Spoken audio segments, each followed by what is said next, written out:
안녕하십니까? 송샘사의 구실 이야기 86번째 이야기입니다.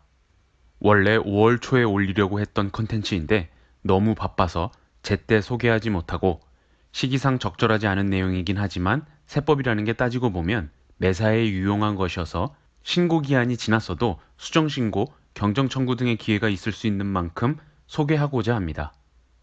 국내 주식의 양도에 대해서 예정 신고했던 분들 중 해외 주식 양도 손익도 있는 분들의 확정 신고 방법입니다. 국내 주식 예정 신고 대상자들은 국내 상장 주식의 대주주, 국내 상장 주식 대주주가 아닌 자의 장외 매도, 비상장 주식의 매도가 있는 분들인데 이 분들이 해외 주식에서도 매매 차익이 발생했다면 국내 주식을 예정 신고했더라도 5월 31일까지 확정 신고를 별도로 했어야 합니다.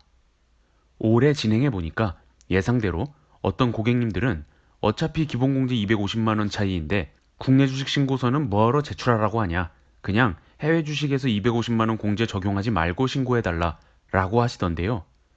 자료 제출의 귀찮음으로 단순하게 해외 주식에서 기본공제를 적용하지 않고 신고할 문제는 아닙니다. 때에 따라 납부할 세액에 직접적인 영향을 미치게 되거든요. 예시를 보면 2020년 중 국내 주식 양도 차익은 3,250만원 발생했고 해외 주식에서는 양도 차익이 2천만원 발생했습니다. 첫 번째 케이스, 국내 주식을 4월 1일에 양도하고 해외 주식을 12월 1일에 양도한 사례입니다. 이 경우 2020년 상반기 국내 주식 양도분에 대해서 8월 말까지 예정 신고했을 것이고 이어 12월에 양도한 해외 주식에 대해서는 2021년 5월까지 해외 주식과 국내 주식을 합쳐서 신고했어야 합니다. 두 번째 케이스, 반대로 해외 주식을 4월 1일에 양도하고 국내 주식을 12월 1일에 양도한 사례인데요. 작년 하반기 국내 주식 양도분에 대해서 올해 2월까지 예정 신고했을 것이고 이어 이번 5월 달에 작년 4월에 판 해외 주식과 예정 신고했던 국내 주식을 합쳐서 신고했어야 하죠. 먼저 첫 번째 케이스 세부담을 자세히 보겠습니다. 국내 주식의 양도 차익에 적용되는 세율이 30%라고 가정할게요. 그럼 작년 8월 달에 예정 신고하면서 기본공제 적용하고 과세표준 3천만 원에 대해서 산출세 900만 원을 부담하게 됐습니다. 이어서 2021년 5월 주식에 대한 확정 신고를 할 때 오늘 하고자 하는 이야기가 이 부분인데 바로 기본공제 250만 원 적용이 핵심인 겁니다. 예정 신고할 때 국내 주식에서 기본공제 적용했으니까 해외 주식에서 적용 안 하고 신고하면 되는 것 아니냐 할 텐데 이렇게 생각하시면 안 됩니다.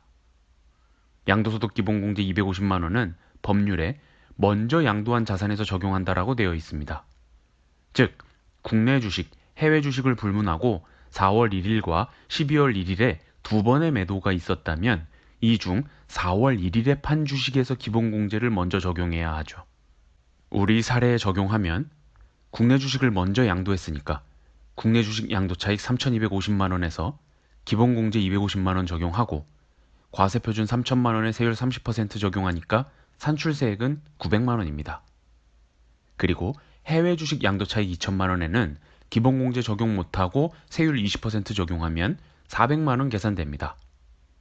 이렇게 5월에 확정 신고할 때 합쳐서 다시 한번 계산해 줘야 하는데 5월 달에 신고할 때에는 예정 신고 때 냈던 국내 주식에 대한 세금 900만 원을 빼면 5월 달에 추가로 400만 원 정도 내면 되겠네요. 어쨌든 확정 신고 시 계산된 산출세액이 그 납세자가 1년간 부담해야 할 총세액이라고 생각하면 이 투자자는 2020년 주식 투자에서 총 1,300만 원 세부담을 갖습니다. 여기서 국내 주식을 합산하지 않고 5월 달에 해외 주식만 신고하면서 기본공제 적용하지 않고 해외 주식 양도 차익에 그냥 20% 세율 적용하고 신고하면 400만 원만 도출되게 되네요. 잘 보시면 작년 8월에 국내 주식 예정 신고했을 때 900만 원 냈고 이번에 해외 주식만 따로 신고해서 400만 원 내니까 총 1,300만 원 부담하게 되는 꼴인데 이는 국내 주식, 해외 주식을 합쳐서 확정 신고할 때랑 세부담이 똑같게 되네요. 그쵸? 그러나 두 번째 케이스를 보면 결과가 또 달라집니다. 주의하셔야 합니다. 국내 주식을 12월에 양도했기 때문에 올해 2월 달에 예정 신고하면서 양도 차익 3,250만 원에 기본공제 적용 후 30% 세율로 총 900만 원 납부했을 것입니다. 그런데 5월 달에 확정 신고하면서 국내 주식 예정 신고분을 합산하지 않고 단순하게 앞선 사례만 생각해서 어차피 세부담이 동일하니 그냥 해외 주식 양도 차익에는 기본공제를 적용하지 않고 해외 주식만 신고한다면 400만 원을 내게 됐을 것입니다. 이렇게 계산하면 납세자는 총 1,300만 원 세부담을 갖게 된 것처럼 보입니다. 그러나 확정 신고할 때에는 국내외 주식을 모두 합쳐야 하고 앞선 사례와 달리 해외 주식을 국내 주식보다 먼저 양도했으므로 기본공제를 해외 주식에만 적용해야 합니다. 지난 2월 국내 주식 예정 신고 때 기본공제를 적용 한번 했더라도 확정 신고 때에는 달라진다는 말입니다. 그 결과 보시는 표와 같이 국내 주식에서는 예정 신고 때와 달리 기본공제를 못 빼주니까 양도차익 3,250만 원에 그대로 세율 30% 적용되고 해외 주식 양도차익 2천만 원에서 250만 원 뺀 후 20% 세율 적용됩니다. 이렇게 계산된 총 산출세액, 즉 2020년 1년치 세부담은 총 1,325만 원이 됩니다.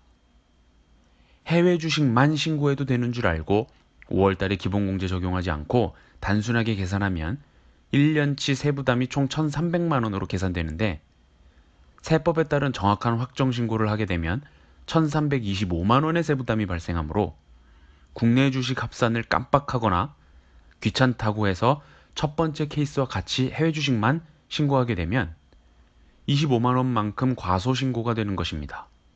어떤 사례든 1년간 주식을 통해 번 이익은 동일한데도 각 사례별 세부담이 다른 것은 기본공제 250만 원 적용 시기에 따른 세율 차이 때문이므로 오늘의 사례 중 양도 차익에 0을 하나 더 붙인 금액이라도 25만 원 차이만 납니다.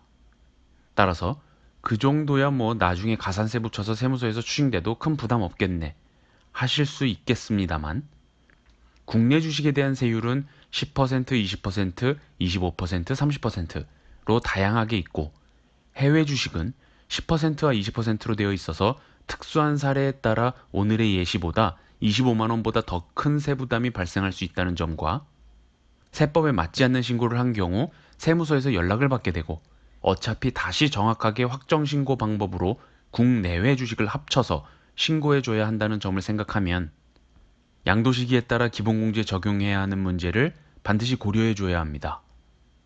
지난 신고기간 때 보니까 해외 주식을 신고하면서 국내 주식이 함께 있던 경우는 많지 않았습니다만 증권사에서 홍보도 적극적으로 되지 않은 것 같기도 하고 국내 주식이 있는 경우 반드시 합산해야 한다는 안내 문구만 있을 뿐 그 이유를 설명하지는 않아서 고객들이 귀찮게 뭘 그냥 해외 주식에 250만 원 적용하지 말고 신고해줘요 하는 분들이 있었던 것으로 생각합니다. 제가 강조하고 또 강조하는 것, 금액이 크지 않더라도 향후에 세무서에서 연락이 오는 것만으로도 납세자에게는 큰 부담과 스트레스일 수 있으므로 올바른 세법을 적용한 납세 의무를 이행하는 것이 좋겠습니다. 이상으로 약 한 달 만에 찾아온 송세무사의 구실 이야기 86번째 이야기를 마치겠습니다. 감사합니다.